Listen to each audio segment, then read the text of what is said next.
Hello friends, कैसे हैं आप। मैं हूं आदित्य।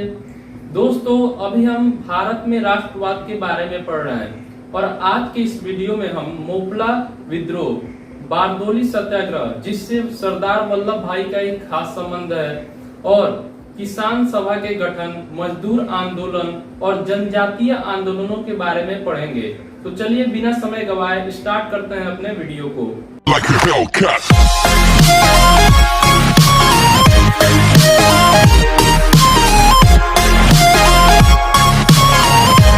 तो चलिए दोस्तों, सबसे पहले मोपला विद्रोह के बारे में जान लेते हैं।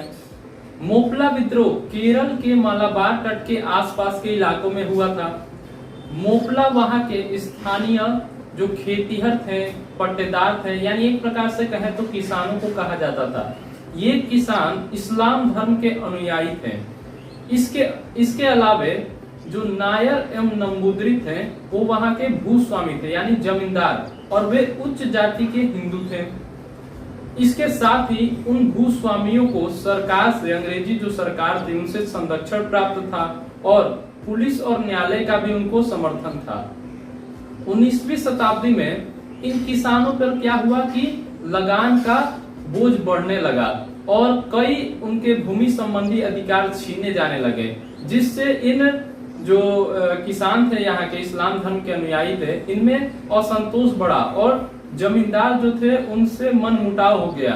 और क्या हुआ, ऐसी स्थिति हो गई कि आगे चलकर इनमें संघर्ष होने लगा और दुर्भाग्यवश यह संघर्ष सांप्रदायिकता में बदल गया। एक नई स्थिति तब सामने आई जब 1921 में कांग्रेस ने किसानों के हित में भूमि सुधार और भूमि राजस्व के प्रति सुधार के लिए अंग्रेजों का विरोध किया और खिलाफत आंदोलन के समर्थन में आ गया। इससे क्या हुआ, जो केरल के स्थानीय किसान थे उनमें क्या हुआ, उत्साह भर गया और उन्होंने अपने एक धार्मिक नेता अली मुसालियार को अपना राजा घोषित कर दिया और इसके बाद वे सरकारी संस्थाओं पे हमले करने लगे, जिससे क्या हुआ, अंग्रेज क्रोधित हो गए और इस परिस्थिति की गंभीरता को देखते हुए उन्होंने अक्टूबर 1921 में इन किसानों के खिलाफ, इन विद्रोहियों के खिलाफ सैनिक कार्रवाई आरंभ कर दी। तो इसके बाद दिसंबर आते आते लगभग 10,000 विद्रोही मारे जा चुके थे और लगभग 50,000 विद्रोहियों को बंदी बना लिया गया था। इस तरह यह जो आंदोलन था, मोपला जो विद्रोह था, वो धीरे धीरे समाप्त कर दिया गया अंग्रेजों द्वारा। दोस्तों चलिए अब हम बारदोली सत्याग्रह के बारे में पढ़ लेते हैं। फरवरी 1928 में गुजरात के सूरत जिले के बारदोली तालुक में लगान वृद्धि के खिलाफ किसानों में भी अंग्रेजों के प्रति असंतोष की भावना जागृत हुई। इसके अलावे जो सरकार ने बारदोली जांच आयोग कमेटी गठित की थी, उसके सिफारिशों से भी किसान असंतुष्ट थे और उन्होंने अंग्रेजों के खिलाफ आंदोलन छेड़ दिया। इस आंदोलन का नेतृत्व, बारदोली सत्याग्रह जो था उसका नेतृत्व वल्लभ भाई पटेल ने किया, जो हमारे देश के पहले उप प्रधानमंत्री थे और हम उन्हें विभिन्न उपनामों जैसे Bismarck of India, iron man of India के नाम से जानते हैं। तो उन्होंने क्या किया कि किसानों की समस्याओं के प्रति जो बुद्धिजीवी वर्ग थे उन्हें जागृत किया तथा इन आंदोलनों में महिलाओं को भी अवसर प्रदान किया। और एक खास बात और एक ध्यान देने वाली बात है कि इसी समय से, बारदोली सत्याग्रह के ही समय से वो सरदार कहलाने लगे। तब से अब हम उन्हें सरदार वल्लभ भाई पटेल के नाम से जानते हैं। तो इसके बाद किसान आंदोलन के समर्थन में बंबई में रेलवे हड़ताल किया गया और के.एम. मुंशी और लालाजी नारंगी जो राजनीतिज्ञ थे, उन्होंने बंबई विधान परिषद से त्याग पत्र दे दिया, अपने यानी पद को छोड़ दिया। इसके फलस्वरूप क्या हुआ, अंग्रेजों को जो सरकार थी उसको ब्लूमफील्ड जो एक न्यायिक अधिकारी था, और ब्लूमफील्ड और एक था मैक्सवेल जो भू राजस्व अधिकारी था, उन दोनों के नेतृत्व में एक नई जांच समिति का गठन करना पड़ा और उस समिति ने यह बात माना कि लगान में जो वृद्धि है वो अनुचित है। इसके बाद सरकार को लगान में कमी करना पड़ा और इस तरह बारदोली सत्याग्रह सफल ढंग से संपन्न हुआ। दोस्तों चलिए अब किसान सभा के गठन के बारे में पढ़ लेते हैं।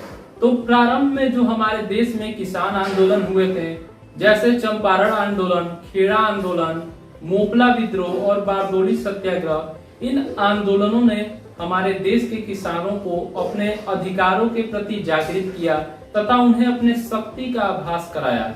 इसके बाद 1920 के दशक में बिहार में, यूपी में, बंगाल में एवं पंजाब में विभिन्न किसान सभाओं का गठन किया गया।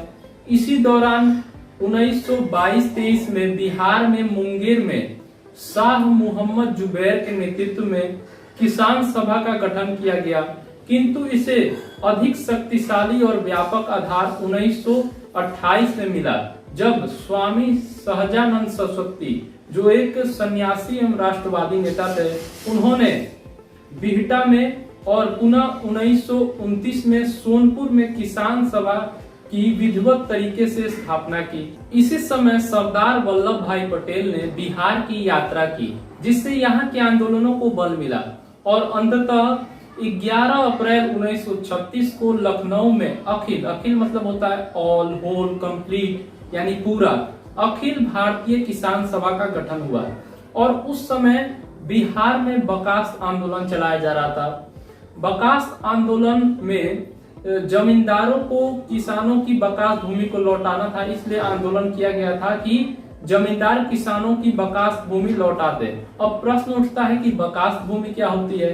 तो बकास भूमि ऐसी भूमि होती है जब किसान जमींदारों को लगान नहीं दे पाते हैं और उस स्थिति में जमींदार उनकी भूमि को हड़प लेते हैं, तो उस हड़पी हुई भूमि को बकास भूमि कहा जाता है।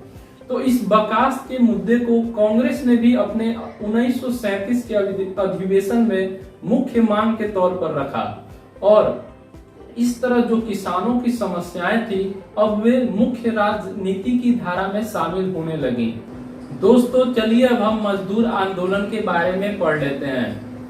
यूरोप में औद्योगिकरण एवं मार्क्सवादी विचारों के विकास का प्रभाव भारत पर भी पड़ रहा था और इससे यहाँ के मजदूरों की चेतना जागृत हुई। इसके साथ ही 20वीं सदी के आरंभ में सुब्रमण्य अय्यर ने मजदूरों के यूनियन के गठन की बात कही, तो दूसरी तरफ भारत में चल रहे स्वदेशी आंदोलनों का भी मजदूरों पर प्रभाव पड़ा। इसी बीच एक घटना घटी। 1917 में अहमदाबाद में प्लेग फैल जाने के कारण मजदूर शहर छोड़कर जाने लगे, तो मिल मालिकों ने उन्हें रोकने के लिए वेतन में वृद्धि कर दी, लेकिन महामारी समाप्त होने के बाद वेतन में जो वृद्धि हुई थी उसे पुनः उसकी कटौती कर दी गई। इससे मजदूर जो थे वो काफी असंतुष्ट हो गए, क्योंकि प्रथम विश्व युद्ध और उससे उत्पन्न महंगाई के कारण उनके लिए जीवन यापन करना बहुत ही कष्टदायक हो चुका था। तो इसके विरोध में उन्होंने आंदोलन किया, जिसका समर्थन गांधी जी ने भी किया और उन्होंने कहा कि मजदूरों को बोनस मिलना चाहिए। तो उन्हीं के सुझाव पर मजदूरों को पुनः बोनस बहाल किया गया, मतलब उनके वेतन में पुनः वृद्धि की गई और बोनस की दर 35% तय की गई। सन 1917 की रूसी क्रांति में कम्युनिस्ट इंटरनेशनल तथा श्रमिक संगठन की स्थापना करना कुछ ऐसी विदेशी घटनाएं थी जिसका प्रत्यक्ष प्रभाव भारत पर भी पड़ा और यहाँ पर 31 अक्टूबर 1920 में कांग्रेस ने ऑल इंडिया ट्रेड यूनियन की स्थापना की। इसके बाद क्या हुआ, वामपंथी विचारों की लोकप्रियता भारत में बढ़ने लगी, जिससे मजदूर आंदोलन जो था वो और सशक्त हुआ, लेकिन अंग्रेजों ने इसके विरुद्ध में कड़ी कार्रवाई की। आगे चलकर इन मजदूर संगठनों ने 1930 के सविनय अवज्ञा आंदोलन में भी अपना समर्थन दिया, लेकिन आगे चलकर 1931 में ये मजदूरों का संगठन all India national trade union Congress, Hind मजदूर संघ, यूनाइटेड ट्रेड यूनियन कांग्रेस 3 संगठनों में विभक्त हो गया। लेकिन फिर भी जो हमारे देश के कुछ नेता जैसे जवाहरलाल नेहरू, सुभाष चंद्र बोस थे, इन्होंने इन वामपंथी मजदूर संगठनों को अपना समर्थन दिया। चलिए दोस्तों अब हम जनजातीय आंदोलनों के बारे में पढ़ेंगे। तो जो भारत में राष्ट्रीय आंदोलन हुए थे उनमें जनजातीय आंदोलनों का महत्वपूर्ण योगदान रहा। भारत में 19वीं शताब्दी की तरह 20वीं शताब्दी में भी अनेक भागों में आदिवासी आंदोलन हुए। तो कुछ महत्वपूर्ण आदिवासी आंदोलनों के बारे में हम पढ़ेंगे। तो चलिए रंपा विद्रोह के बारे में पढ़ते हैं। तो रंपा विद्रोह दक्षिण भारत के आंध्र प्रदेश में 1916 ईस्वी में प्रारंभ हुआ, किंतु इसका व्यापक रूप 1922 से 24 के बीच में सामने आया और इस आंदोलन का नेतृत्व अलमूरी सीताराम राजू ने किया। अलमूरी सीताराम राजू ने आदिवासियों के साथ मिलकर साहूकारों के शोषण, झूम की खेती क्या होती है?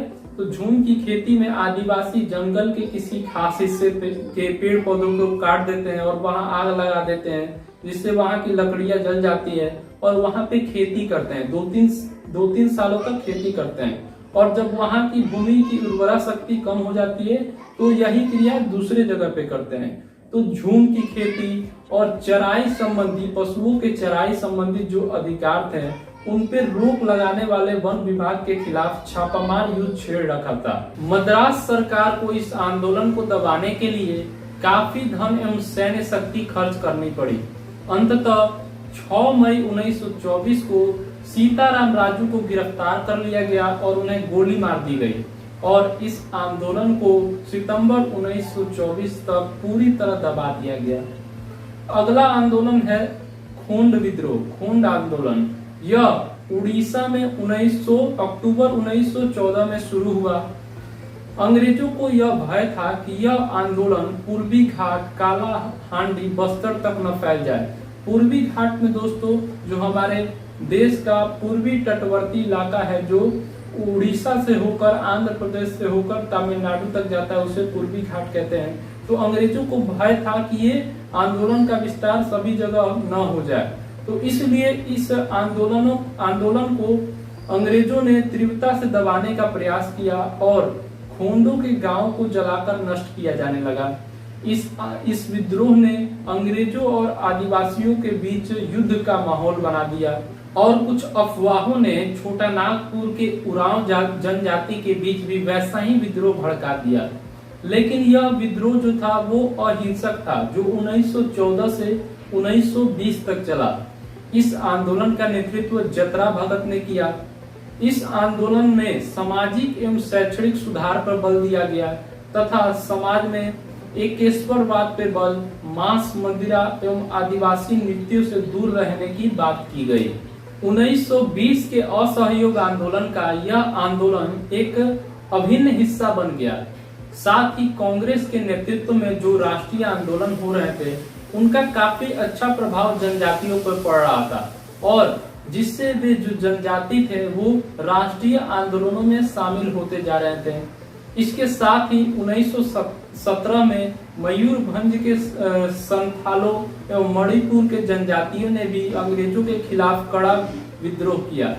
दोस्तों इस प्रकार हमने देखा कि कैसे जनजातियों में भी राष्ट्रीयता की भावना जग रही थी और वे भी अंग्रेजों के अत्याचार के खिलाफ साहसिक कदम उठा रहे थे।